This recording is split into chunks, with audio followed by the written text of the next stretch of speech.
Hello, everybody, and welcome to the Irish Hypnotherapy Conference. Meet the speakers. Today, we are talking to Cristodora all the way from Spain as she takes her phone out and takes a picture of the picture. You're on camera. Good morning, and how are you? Good morning. I'm just starting off with the show. Am I not? Yes, I'm very good. Thank you so much for the invitation to talk about myself, about what I'm going to do in this presentation in the Irish Hypnotherapy Conference. So, for whoever doesn't know me, my name is Cristodora, which in Greek means the gift of love, and I live in Spain for the past 6 years. I'm a full-time hypnotherapist trainer, NLP trainer, tapping trainer, yoga teacher, Reiki master, and some other stuff.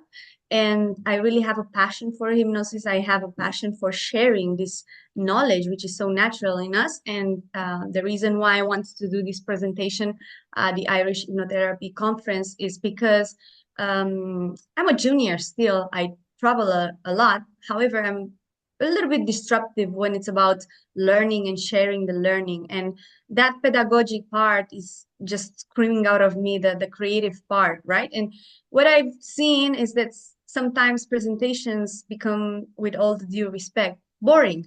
And we understand very well how brain functions, how mind functions. We know that the brain and our creative part needs to be entertained, and we need to really activate those VATs into our speaking. So sometimes when the presentations get very academic, very about words, about letters and numbers, people don't understand because not everyone uses the same system to operate, to absolutely. understand. What I can say is that I saw yours at 9 o'clock on a Sunday morning in Las Vegas, and it was not boring. It was very interactive, and the whole room was jumping about. So you Yeah. really kept people interactive that day, and there was a huge amount of learning in that. So it definitely works because it literally was Yes, nine yes. o'clock on a Sunday morning. Yes, yes, yes. And after party, like people were there. Like Absolutely, yeah. there are a lot of people. And you know what? Someone in the review, I was really I want to know who that person was because I loved it. That person said like it was so strange. I mean, in a good sense, but it was like almost like a sort of gospel, church gospel. It was like a very kind of, gospelly feeling. And yes, yes, it's about that because that's how people get to learn. That's how people stay with the information. And there is a quote that I like, and it says like, people will forget what you said, but they won't forget how you made them feel. And I really base my learnings on that. I'm kind of very practical when it's Yeah, about giving knowledge. My partner is the one that really gets the analytical and explaining the technical sides, but I'm really into feeling, getting the feeling to get to the person. So going back to what I was saying before, like when I go to some presentations, like my mind gets bored because my mind really goes so fast, and it's not about me, it's about a lot of other people who operate the same way. And I thought that, okay, if I can just do something about it, how about doing a presentation where I show that you can teach people in a playful way, natural way. You don't have to get very serious when you teach, and it's not unprofessional to bring game into your teaching because there is a lot of stigma, right, and dogma about how we should teach, how we should get the information out there. And the academic is very good, but also really harmed. And when I speak about academic, I talk about traditional learning system or university. And precisely the people, the teachers that are using game into their teachings, starting from school, and from this point of view, Finland is a very good example of how they're doing it and using the emotional intelligence and game into learning. So I have no idea how exactly I'm going to do that because I also connect with the people, with the environment, and people nurture me into nurturing them that knowledge that I have within. However, I do have some points that I'm going to share with everyone on some techniques and some ways on ideas on how they can really get to connect with the game into their teaching. So it's about that. You did it really well in Vegas, and that's the one I've seen. So I know I've absolutely no doubt that you will connect the dots in relation to Dublin. How did you get into hypnosis in the first place? Okay. Oh, first time I got into hypnosis studying because I studied psychosociology like many years ago in 2008. And obviously they taught us Milton Erickson, but it was like what I'm saying was very academic. Like the hypnosis I learned like many years ago was like book reading, some Yeah, metaphors, but it was like, not experimenting. We didn't have the opportunity to experiment it. And in 2015, I met Beryl Kumar, and I always mention she's the reason why I'm into this, and she changed my life literally. I was going through a depression because my father passed away suddenly. He had a stroke, and I was living in Dubai, 5,000 kilometers away, and he was living alone at home. So I had to, go to the place where they keep them and then see him dead, and they made the autopsy. So it was very tragic and traumatic for me. And I was very mhm, young, like 26, 27 years old. And I got like into a deep depression, and I was suicidal. Like I wanted to commit suicide. And when I realized that, I was like, oh, wait. I lost the purpose of life because my father was only linked to life, for me. And when I met Beryl, I remember we did one session with her, hypnotherapy and tapping, and I couldn't believe that that would work for me because I did so many things. They give me medication, which I took to yeah, die. Nothing worked for me, right? And when I went with her, I was like skeptical. It won't work. And then 1 week after, I realized that once someone at work didn't know that my father passed away, and they asked me about him, and I was like, didn't you find out that my father passed away? And like I was laughing because that's how I programmed myself. Because she said, like, if you could if you could connect with that from a different point, from a different place, how would that be? I wish I could smile when I talk about it and feel calm and feel peace and understand and assume that that happened and just make it as a story, right? And that was the beginning. Then she had like an hypnotherapy course in Dubai, and I went on, and then I went and I did everything with her. And then obviously she pushed me to go to and get to know other professionals. She introduced me to NGH, to HTL, to all the big professionals, yeah. which is like the link in between me and the hypnotic world, right? And so that was my beginning with hypnosis. Was so good on me. It really helped me. It changed my life. Like 180 degrees. That's what hypnosis was for me. And I just decided that I want to share it with people. It was not something planned. It was just something that came to me and just flew through me easily, naturally. That's brilliant. And it's not just hypnosis that you do as well, though. Sure, it's not. You do a whole lot of other stuff. I mean, Yeah. it's Reiki, various other bits in NLP, tapping, as you said. There's a whole load of stuff that you and your partner provide on an ongoing basis. Yes. Yes, correct. Because, well, when you're going through some shit in your life, when things are really It's the wrong, technical then term, yeah.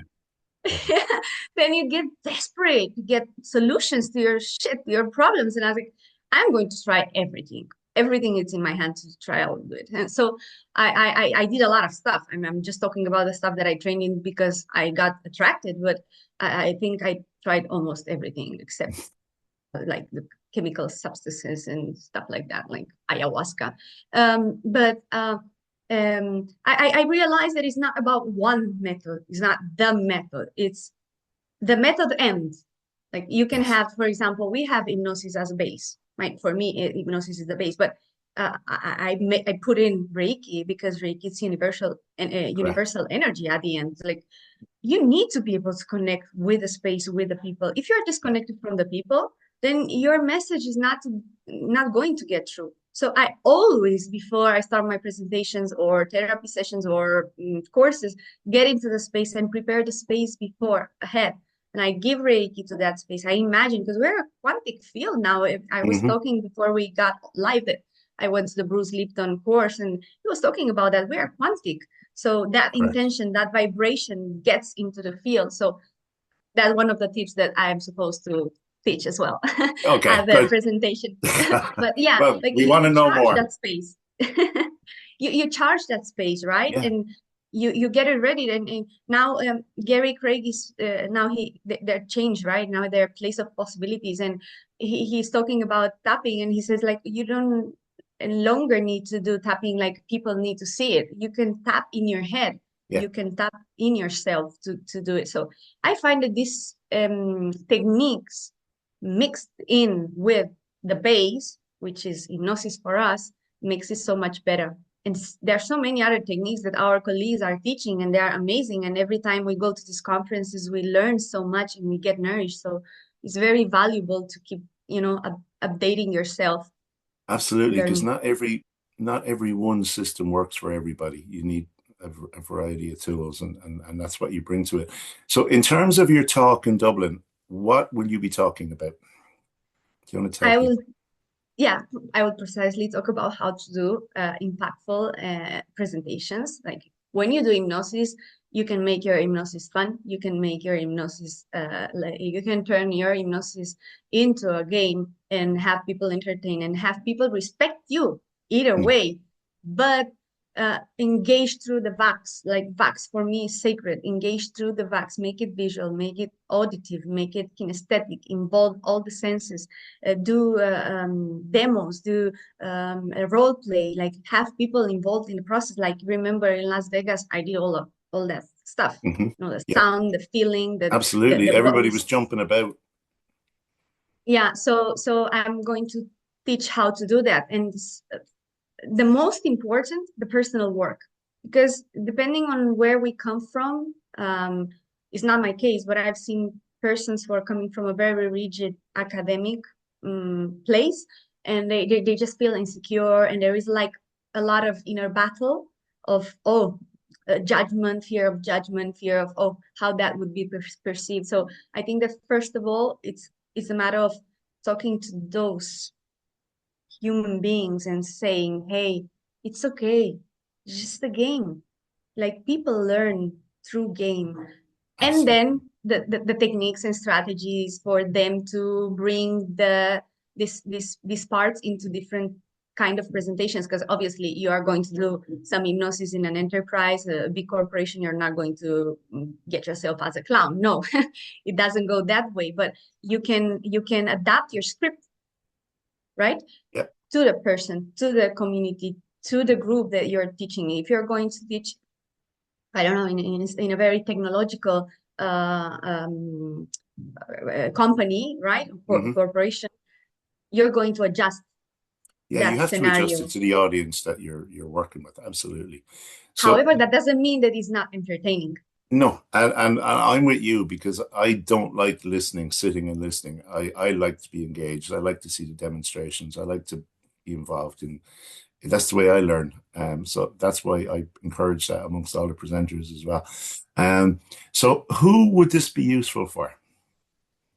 Well, first of all, the people that I mentioned before, people that are really noticing that something is going on, something is moving, they want to get out of themselves and do things differently, but they are afraid. So, first of all, I want them to experience it firsthand and then give them resources. So mostly it's for speakers as in therapists, trainers, and professionals, right? And Uh, even normal people, because you have normal employees, people that have some management positions, but then when they do their presentations or they travel, some people work traveling, right? In tourism or education. And some people work in schools, but they make their presentations very boring. So yeah. So for anyone everyone who who has to presents, speak up, basically. yeah, Yeah. Yeah. speak out Well, and speak up. I guarantee to those who attend your lecture, and it will be your presentation. I guarantee it Oh, will be there's a amazing. cat. Oh, there's Leo. We finally he's been threatening to Yeah, come there's a across cat. all day. Um, I guarantee it'll be an amazing presentation because I've seen it now and it's truly wonderful. So I look forward to seeing you in Dublin. It's going to be an amazing experience. It's your first time in Dublin, isn't it? I'll practice my Irish accent. I'm still getting off the Spanish accent to my English. I Yeah, don't know how it's going to you get, but it's fun. Yeah, you've a few months to get it right.